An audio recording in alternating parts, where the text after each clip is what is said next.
On the national desk, leaving California. The major American businesses ditching big blue cities for the Lone Star State, all over a controversial law critics say was the final straw. Elon Musk is moving his X and SpaceX headquarters out of California after a new law that requires schools to keep secrets from parents and hide a child's gender identification pronoun changes. Musk wrote on social media, "I did make it clear to Governor Newsom about a year ago that laws of this nature would force families and companies to leave California to protect their children." The goal of this diabolical law is to break the parent-child relationship and put the state in charge of your children.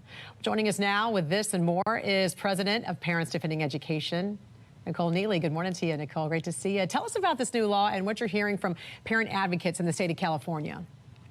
Sure. So this law, AB 1955, was signed by Governor Newsom earlier this week. And what it does is it prohibits school districts from sharing information about a student's gender identity without the express permission of the student. Now, let's remember, in California, the medical age of consent is 12. And so it's really kind of resting on that, allowing the child to make the decision. But I think what people need to know is that we have seen administrators from coast to coast really exploit that power dynamic between administrators and children. And so if you have your guidance counselor, your principal saying, will your parents be supportive? Will they love you? Maybe this is something you want to keep private. Children really they're going to bite on that. And so this is something, as Elon Musk had said, that really threatens to undermine and intentionally the parent-child relationship. Transgender activists have argued that these guidelines are vital to protect kids from their parents. But do these students need protection from their parents or the schools? And what about parental rights? If the schools want to be in charge of life-changing issues, where does that leave the parents? Yeah, it's really frightening because schools are already mandatory reporters, and that's something that is lost in this discussion. If an administrator, a teacher, a guidance counselor believes that a student is in threat or is in danger, they are legally required in all 50 states to notify Child Protective Services of that. Through CPS, that is actually a process that has due process built into it. There's proof, there's hearing, there's investigation. As opposed to having a math teacher unilaterally say, "Mommy's a Catholic, daddy's a Republican, I think they're unfit," and then to do this behind parents' backs. Let's remember, the only people who don't know this information are the parents.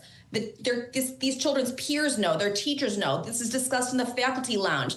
We have seen districts across the country. We sued a district in Iowa that maintained a separate set of papers that didn't go into students' permanent files because as parents, you have a right under federal law to have access to your child's educational records. And so we have seen districts try and evade this kind of responsibility. And so for districts to claim that this is done in students' best interest, if anything, what they're doing is impacting students' mental health because they're encouraging children to lead a double life. What could be more damaging for a minor child than to maintain and lie to their parents, the people who love them and put a roof over their head? Especially, as you mentioned, at the age of 12 in the state of California, they can make their own health decisions. So right. Some parents, and I've read this online, they argue this will be the next step, that they can make these changes without any interaction, without any possible interruptions from some of their parents because of some of these laws. Right. And a lot of this was put in place many, many years ago because of reproductive care laws. So having students have access to abortions, birth control, but now reproductive care includes hormones, it includes gender therapy. And so what we're seeing is this is snowballing into something that is far bigger and far more life-changing than anything anybody would have conceived of many decades ago. Well, we know this law is going to be challenged. There's already parents that are planning to challenge it. How many other states and jurisdictions have been sued because of similar legislation?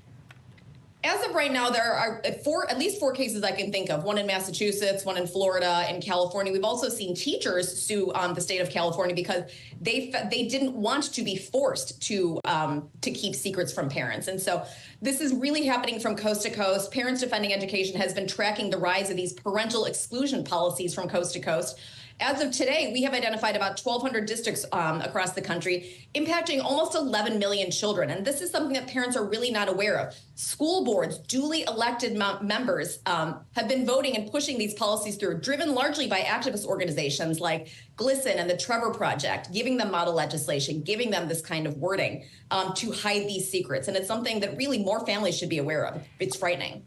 Nicole, I'll ask you about another big story in the headlines right now. Teachers across the country have been suspended and fired after media posts about the assassination attempt of Donald Trump. They've posted these messages on social media. Oklahoma State Superintendent of Schools Ryan Walters says he will revoke one teacher's teaching certificate, Allison Scott's, after she wrote, "Wish they had a better scope." Now, what are you hearing from parents across the country about this? Forget politics. The question they have now is, why are teachers going on social media to support and even call for murder and assassinations? Yeah, I mean, sadly, we've seen this happening over the past couple days. We've also seen this in the past, right? I mean, in the wake of Ted Kennedy's death. I mean, you know, every time there's a political figure of either political party, someone jumps on social media and says something nasty. And so there's a really interesting conversation going on right now about whether or not, you know, cancel culture is good. Should there be consequences for these people? Because, I mean, you think if they said something like that about Kamala Harris, would there be consequences for those teachers? Probably not. But I think, you know, let's take a step back. At what point do we want all of us to put our weapons down and say, you know what, sometimes I've said things in the heat of the moment that are not appropriate. I would wish for grace and forgiveness. And so, you know, should we, as parents, as leaders, as educators, as, you know, public figures, should we start to forgive and then also maybe be more mindful going forward? So I would like to think, as we all talk about healing and unity in the wake of this assassination attempt, maybe we could start to show grace to our fellow citizens. Goodness knows we all need some grace. All right, Parents Defending Education's Nicole Neily, we appreciate you joining us this morning. Have a great weekend.